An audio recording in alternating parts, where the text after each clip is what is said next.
Bem-vindo ao Poderologia, o canal onde você aprende sobre psicologia, comportamento humano, poder e influência. Você tem certeza de que ninguém está manipulando você neste exato momento? Pense nisso com calma. Às vezes, a manipulação não aparece como um ataque aberto.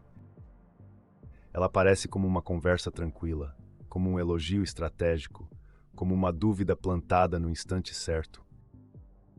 E quando você percebe, já está tentando se defender de algo que ainda nem entendeu. A verdade é que muitas pessoas são controladas sem perceber. E hoje você vai descobrir as principais técnicas de manipulação usadas todos os dias. Porque o que torna esse tema tão perigoso não é só a intenção de quem manipula. É o fato de que a maioria das pessoas não reconhece o roteiro enquanto ele está acontecendo. Elas sentem desconforto, confusão, culpa, cansaço emocional. Mas ainda assim continuam ali, tentando encontrar lógica em algo que foi desenhado justamente para bagunçar a lógica. Hoje você vai aprender a enxergar esse padrão. E quando você enxergar, nunca mais vai desver.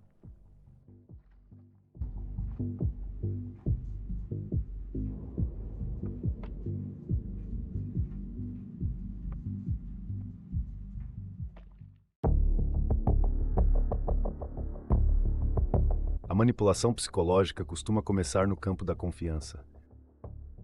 Ela se aproxima devagar, ocupa espaço, ganha intimidade. Depois, sem alarde, começa a mexer na sua percepção. A ideia é simples e cruel. Se a pessoa duvida de si mesma, ela fica mais fácil de conduzir. Se ela perde a confiança na própria memória, aceita mais facilmente a versão de outro. Se ela passa a sentir culpa por tudo, começa a obedecer até sem perceber. Você já questionou sua própria sanidade após uma conversa aparentemente inocente? Esse é o tipo de sensação que revela muito mais do que parece. Porque em relações manipuladoras, a confusão não é um efeito colateral. Muitas vezes, ela é o objetivo. Vamos começar pelo gaslighting. Essa técnica faz a vítima duvidar da própria memória, da própria percepção e até do próprio julgamento. A pessoa lembra de uma coisa, mas ouve que exagerou. Sente que algo está errado, mas é acusada de ser sensível demais. Tenta explicar o que viu, mas recebe de volta uma versão completamente distorcida. Aos poucos, a realidade interna vai sendo corroída. E o resultado é devastador. A pessoa passa a depender da validação de quem a feriu. Isso não acontece por acaso. Estudos mostram que o gaslighting está ligado a mais depressão, mais insegurança e uma queda significativa na qualidade dos relacionamentos. Quando alguém começa a duvidar da própria mente, tudo fica instável. E uma mente instável é muito mais fácil de dominar. É assim que o controle se instala, não pela força, mas pela erosão silenciosa da confiança. E existe um detalhe assustador nisso. Quanto mais a vítima tenta provar que está certa, mais o manipulador pode usar essa reação como evidência de que ela é instável. É uma armadilha perfeita. E se o amor que você recebe for, na verdade, uma armadilha emocional, é aqui que entra o love bombing.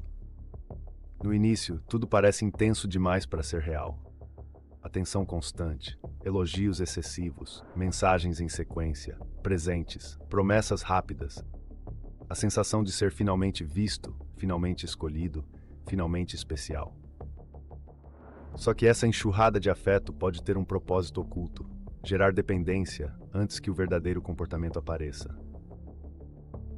O love bombing não tenta conquistar apenas o seu coração. Ele tenta acelerar a sua entrega. Faz você sentir que encontrou algo raro, urgente, quase perfeito. E quando a pessoa já está emocionalmente presa, o vínculo deixa de ser livre e passa a ser administrado.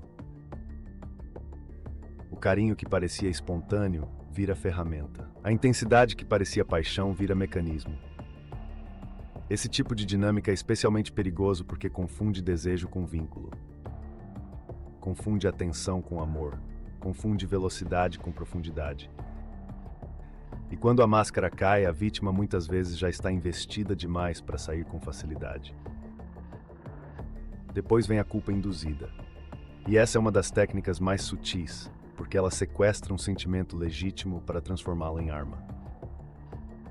Todo mundo sente alguma responsabilidade pelos outros em algum momento. Mas o manipulador distorce isso. Ele faz você acreditar que precisa consertar o humor dele, reparar o desconforto dele, aliviar a frustração dele, mesmo quando você não fez nada de errado. Aos poucos, você começa a carregar emoções que não são suas. Se a pessoa está distante, a culpa é sua. Se ela explode, a culpa é sua. Se ela sofre, a culpa é sua. Você passa a viver em função de evitar conflitos, como se sua paz dependesse de manter o outro emocionalmente estável. E é aí que o controle se aprofunda, porque a culpa faz muita gente obedecer sem resistência. A culpa induzida transforma cuidado em obrigação, sensibilidade em submissão. E a vítima muitas vezes nem percebe que já está pedindo desculpas por existir. E quando alguém finalmente confronta o abuso, pode surgir uma resposta ainda mais confusa: o Darvo. Negar, atacar, reverter vítima e ofensor. A pessoa manipuladora nega o que fez, ataca quem denunciou e assume para si o papel de vítima. De repente, quem estava tentando se proteger passa a ser tratado como agressor. O foco deixa de ser o comportamento abusivo e passa a ser a reação de quem sofreu o abuso. Esse movimento é poderoso porque bagunça a narrativa pública e emocional ao mesmo tempo. A vítima sente que precisa se explicar, precisa justificar, precisa provar o óbvio. E nesse processo, perde energia, perde credibilidade e muitas vezes perde apoio. Darvo não quer apenas escapar da culpa, quer inverter o mapa moral da situação. E então existe a triangulação, talvez uma das estratégias mais frias. O manipulador insere uma terceira pessoa no jogo para provocar ciúme, rivalidade, comparação, insegurança ou desconfiança. Em vez de falar diretamente, ele cria um triângulo emocional onde ninguém se sente seguro. Você passa a se comparar, passa a desconfiar, passa a competir por atenção, validação ou aprovação. A triangulação é eficiente porque tira a relação do eixo da verdade e joga tudo no terreno da tensão. A presença de uma terceira figura altera o comportamento de todos. O manipulador observa os efeitos e ajusta a pressão. O objetivo é claro: dividir para controlar. Quanto mais fragmentada a confiança, mais fácil impor influência. E o mais inquietante é que essas técnicas raramente aparecem isoladas. Muitas vezes, elas se misturam. Primeiro vem o encanto, depois a dúvida, depois a culpa, depois a inversão, depois a comparação. E quando a vítima olha para trás, percebe que já estava presa em uma sequência cuidadosamente montada. Mais de 78% das pessoas com traços de personalidade narcisista relatam extrema necessidade de admiração, criando um terreno fértil para táticas de sedução emocional e dominação. Isso ajuda a entender por que tantas relações começam intensas e terminam exaustas. Não é só sobre afeto, é sobre controle, validação e poder. Se você quer se proteger, o primeiro passo é aprender a nomear o que está acontecendo. Quando alguém distorce seus fatos, observe. Quando alguém acelera demais a intimidade, observe. Quando uma conversa termina com você culpado sem entender o motivo, observe. Quando toda tentativa de conversa vira uma inversão de papéis, observe. O padrão fala antes da explicação. E tem uma verdade dura aqui. Gente manipulada quase não percebe no instante em que começa a ser manipulada. Percebe depois, quando a mente já está cansada, quando a autoestima já foi minada, quando a própria voz interna já foi silenciada pelo excesso de ruído externo.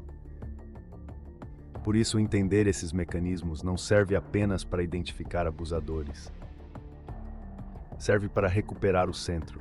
Serve para reaprender a confiar na própria percepção. Serve para interromper o ciclo antes que ele se torne hábito. A manipulação raramente parece manipulação. Ela costuma vir disfarçada de amor, amizade, preocupação ou cuidado. Quanto mais você entende esses padrões, mais difícil fica ser controlado. Agora me conta nos comentários, qual dessas técnicas você já viu alguém usar? E se você quer entender melhor psicologia, comportamento humano, poder e influência, inscreva-se no Poderologia e ative o sininho para não perder os próximos vídeos.